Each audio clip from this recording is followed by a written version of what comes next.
릭 워런 목사님이 저술한 목적이 이끄는 삶이라는 책이 있습니다. Purpose Driven Life라는 책이 있는데 이게 지금 출판된 지는 한 10년 이상 넘은 것 같은데 지금도 베스트셀러 중에 하나고 또 스테디셀러입니다. 30 밀리언 카피가 지금 팔렸다고 하더라고요. 그래서 엄청 많은 반응을 보였던 책이죠. 목적이 이끄는 삶. 그 책의 내용을 보면은 우리가 이 땅에 태어나는 것이 우연이 아니라 하나님의 뜻이 있다는 것이죠. 그래서 우리가 왜 이 땅에 태어났느냐. 그래서 이 땅에 태어난 이유가 있다. 창조의 목적이 있다는 것이죠. 우리가 이 하나뿐인 인생이 하나님께서 우리 각 사람을 향하신 뜻이 있다는 것입니다.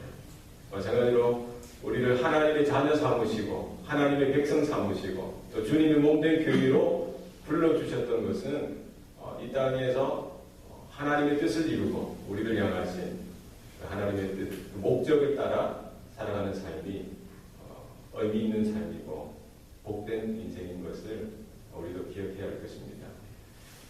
예수님은 하나님의 그 뜻을 쫓아서 하나님의 목적, 하나님의 영원하신 계획을 따라서 이 땅에 오셨지요. 33년의 인생을 사셨습니다. 30년은 개인적인 삶, private life를 사셨고 3년을 공생애로 이제 구속사역을 이루시기 위해서 그 삶을 살아가셨습니다. 오신 목적도 마찬가지고 또 30년, 또 33년을 살아가는 그 인생, 그 시간들이 전혀 변함없으시고 흔들림 없으시고 하나를 향해서 인류를 구원하시는 그 구속사역의 그 위대한 목적을 향해서 예수님은 그 발걸음을 늘어지나 한 걸음 두 걸음 이렇게 나가셨던 것입니다. 그래서 30년을 그렇게 보내시고 준비하셨고 또 3년의 공생애 가운데 또 제자를 부르시고 또 하늘 복음을 선포하시고 천국 복음을 선포하시고 많은 영혼들에게 천국을 소개하고 회개하고 돌이킬 수 있도록 십자가의 구속사역을 준비하는 시간을 가지셨습니다.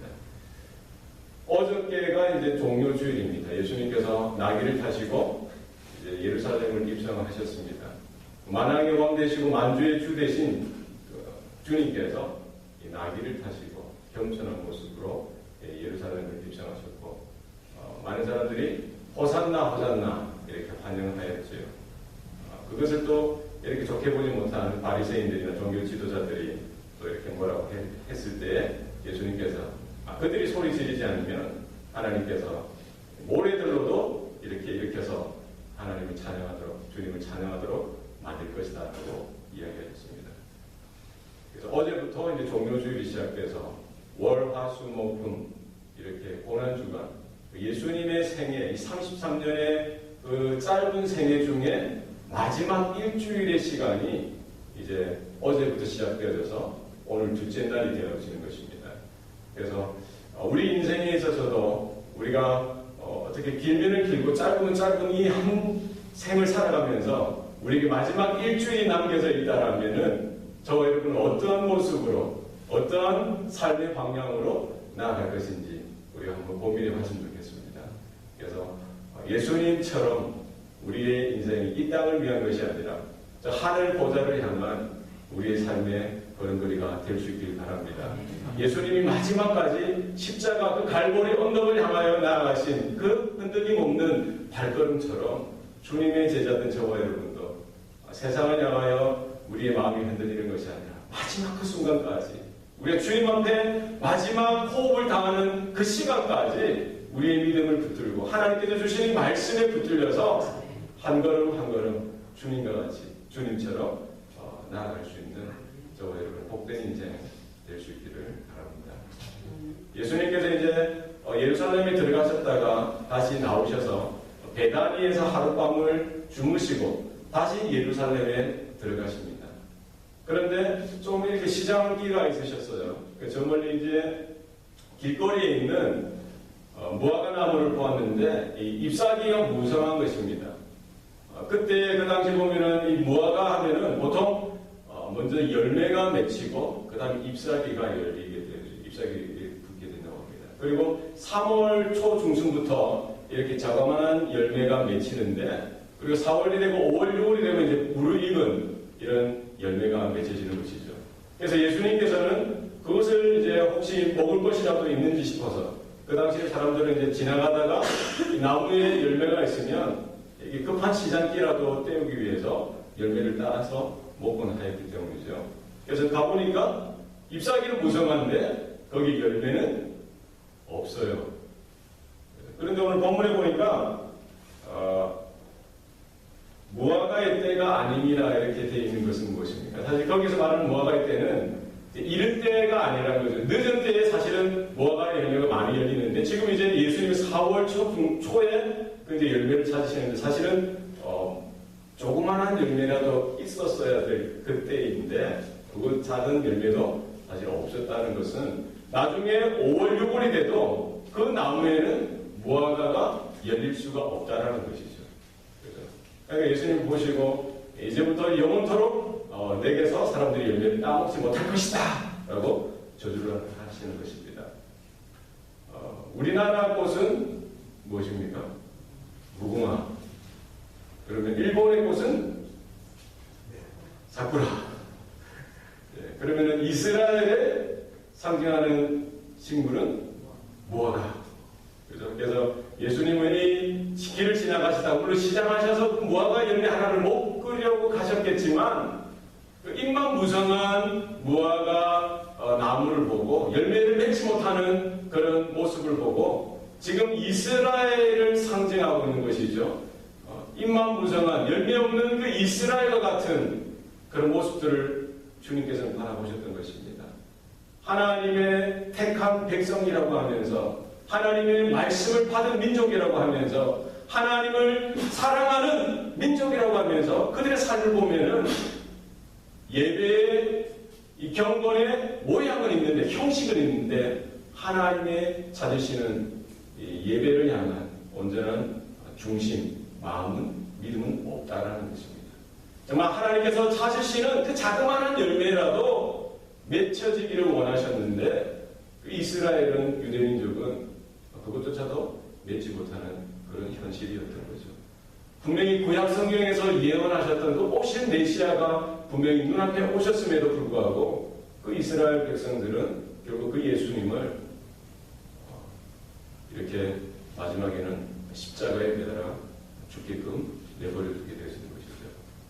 그 열매 맺지 못하는 입만 무성한 겉만 번지르르 한 그 이스라엘을 대해서 장차 이스라엘을 향해서 하나님의 진노가, 그 예루살렘을 향해서 하나님의 징계가 있을 것을 이렇게 말씀하시는 것입니다. 오늘 마지막 때 믿음으로 살아가는 저와 여러분의 삶 가운데도 우리의 모습 가운데 과연 하나님의 찾으시는 그 자그마한 열매라도 있는지 살펴봐야 합니다. 마지막 때 하나님께서 우리에게 찾으시는 것은 무엇입니까? 내가 찾는 그 열매가 너의 삶 가운데 있었느냐 확인하실 것입니다. 하나님, 우리의 모습 가운데 하나님의 기뻐 찾으시는 열매가 있길 원합니다. 우리가 성령의 열매, 하나님의 기뻐 찾으시는 삶의 열매, 예배의 열매, 우리의 생명의 열매가 우리의 신년 가운데, 삶 가운데 나타날 수 있길 바랍니다. 그리고 예수님께서 이제 성전, 예루살렘 성전에 들어가십니다. 사실 성전하면 하나님을 만나는 곳이고 하나님께 제사하는 곳이고 하나님을 예배하는 곳입니다. 얼마나 영적인 분위기와 엄숙한 분위기가 있어야 하는데, 예수님께서 이 성전 입구를 들어가시고 이방인들을 이제 지나가시는데 이게 무엇입니까? 너무나 소란스러운 것입니다. 장사치들이 이 동물, 양이나 소나 이런 비둘기를 파는 이 장사치들이 그곳에서 가득 넘쳐나는 것이죠. 어떤 사람들은 소금을 팔고 기름을 팔고, 어떤 사람은 이제 성전세를 바치기 위해서 이 환전하는 동전을 바꿔주는 사람들이 그렇게 자판을 벌이고 있는 것입니다. 하나둘이 아니에요. 많은 사람들이 이렇게 마치 성전이 아니라 이 시장처럼 이런 분위기가 되어진 것을 보았던 것이죠. 그 당시에 많은 사람들은 이 예루살렘 유대 땅 근처에서도 오지만 저 멀리에서도 오기 때문에, 순례자들이 오기 때문에 사실 양이나 소를 데리고 가지고 올 경우에 오다가 흠이 많이 생기게 되어지는 것이죠.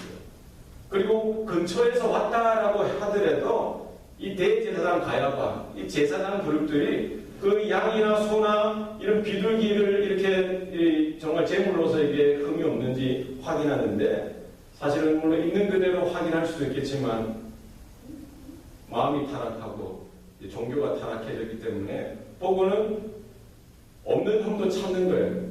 그래서 어떻게 합니까? 저기 가서 바꾸라는 것이죠. 그래서 하나의 시장이 형성되어지는 것입니다. 성전에 하나의 시장이 형성되는 거예요. 이 제사장과 연결되어져 있는 마치 제사장 직영 시장이, 상점이 그곳에 번듯하게 이렇게 형성되어져 있고, 그로 인해서 그들이 이제 이득을 취하고 제사장들에게 이렇게 이득을 또 나눠주는 그런 모습들이 있는 것이죠. 어쨌든 사실은 성전, 그 이방인들도 하나님의 은혜로 나아갈 수 있는 그 자리로서 이방인들이 이렇게 허락되어졌는데, 그 자리를 장사치들에게 대제사장은 나눠줬던 것입니다. 그죠? 예수님께서는 그 모습을 보고 내 집은 기도하는 집이다. 누가 강도의 불혈로 만들었느냐 하면서 채찍으로 그 모든 장사치들을 이렇게 쫓아내시고 모든 자판을 엎으시고 예수님께서 어이로운 분노를 표출하는 것을 오늘 본문에서 볼 수가 있습니다. 성전은 하나님을 예배하는 자리입니다. 성전은 하나님께 기도하는 자리이고, 당신은 하나님께 제사로 나아가는 자리이고, 하나님께 예배로 나아가는 자리입니다. 하나님의 임재가 그 모든 제사를 통해서, 예배를 통해서 나타나고, 또 깨어졌던 모든 하나님과 이스라엘의 관계가 회복되어지는 자리인 것이지요. 하나님의 계시를 받고 하나님의 마음을 받고 하나님의 은혜와 복을 받을 수 있는 자리가 바로 성전의 제사에 나타났어야 되는데, 모든 모양은 있고 형식은 있지만 그 하나님을 향한 온전한 믿음과 마음은 잃어버렸던 것입니다.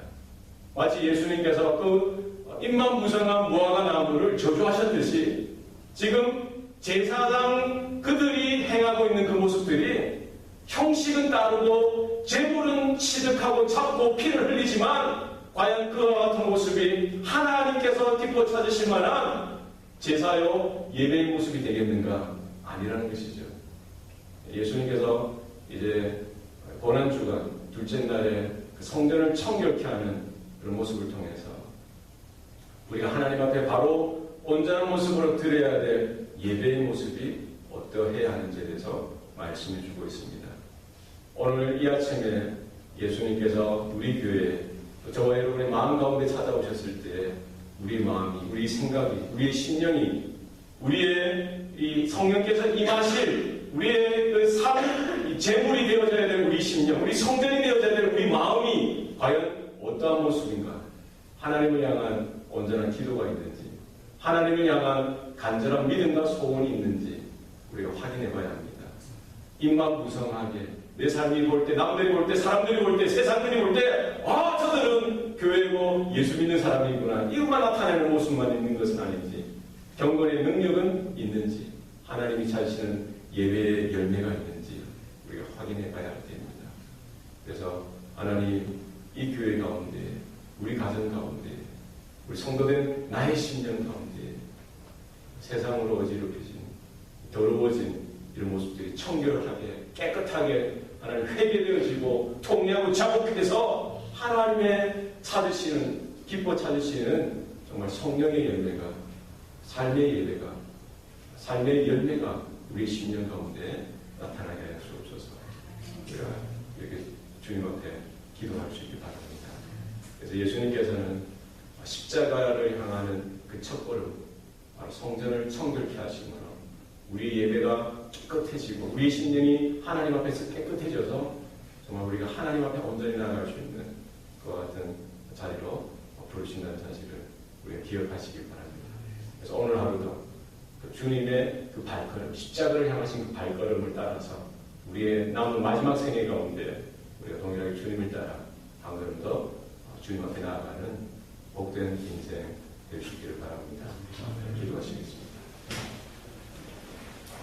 살아계신 아버지 하나님, 주님이 걸어가셨던 그 고난의 발걸음을 우리가 바라보길 원합니다. 우리가 주님을 따라서 우리 남은 생에 우리의 목숨이 닿는 그 순간까지 그 십자가를 향하신 주님처럼 우리가 주님을 뒤쫓게 하여 주시고 주님을 부인하지 않게 하여 주시고 주님을 온전히 나의 주 나의 하나님으로 인정하고 고백하며 주님 옆에 거할 수 있도록 도와주시옵소서. 오늘 말씀을 비추어서 우리의 삶을 돌아보길 원합니다. 지금까지 우리의 삶이 우리의 교회의 모습이 잎사귀만 무성한 무화과 열매는 찾아볼 수 없는 무화과 나무처럼 우리의 삶이 우리의 모습이 그와 같았음을 하나님 고백합니다. 하나님 불쌍히 여겨주시고 긍휼히 여겨주시옵소서. 다시금 우리가 돌이키게 하여 주시고 하나님께 나아갈 수 있도록 도와주셔서 우리가 주님께 붙어서 주님으로 인하여 성령으로 인하여 하나님 기뻐하시는 열매가 우리의 삶 가운데 맺혀지게 도와주시옵소서. 우리에게 예배의 모습만 있고 경건의 모습만 있고 능력을 상실한 모습은 아닌지 오늘 말씀을 통해서 우리 자신을 바라볼 수 있기를 원합니다. 우리 생각과 마음, 심령 가운데 마치 시장처럼 떠들고 시끄럽고 번잡한 모습이 존재하고 있지는 않는지 우리가 바라보게 하여 주시고 우리가 정말 우리의 심령을 찢고 우리의 마음을 찢고 하나님 앞에 회개하고 돌이키고 기도하며 나아갈 수 있도록 도와주시기를 원합니다. 세상의 논리로 시장의 논리로 우리 하나님 앞에 서는 것이 아니라 하나님이 찾으시는 그 진정으로 진리로 주님 앞에 설 수 있도록 도와주시옵소서. 이번 한 주간 또 오늘 하루 우리 걸음걸음을 주님 주장하여 주시고 우리 주님과 동행하고 주님을 깊이 생각하고 묵상하며 우리 그 은혜 가운데 그 고난 가운데 동참할 수 있도록 하나님 우리에게 성령을 새롭게 부어 주시옵소서. 모든 것 감사드리고 예수님 이름으로 기도합니다. 아멘.